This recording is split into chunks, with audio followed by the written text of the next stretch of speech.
ദൈവദശം എന്നാണ് നമ്മളതിനെ വിളിക്കുന്നത്. അതിനകത്തൊരു കുഞ്ഞ് വരിയുണ്ട്, അന്നവസ്ത്രാദി മുട്ടാതെ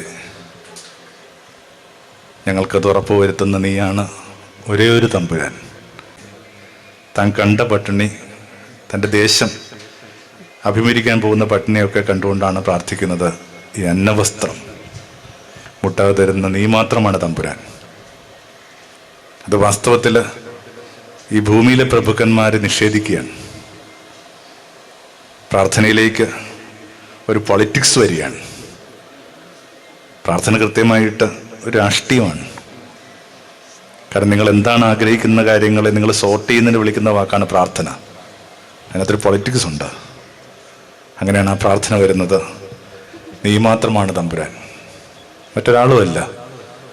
സ്വന്തം ഇച്ഛകളുടെ മീതെയും സ്വന്തം പ്രിയങ്ങളുടെ മീതെയും ഒക്കെ ഞങ്ങളുടെ ജീവിതത്തെ പന്താടാനായിട്ട് മനുഷ്യർക്ക് അവകാശമില്ല.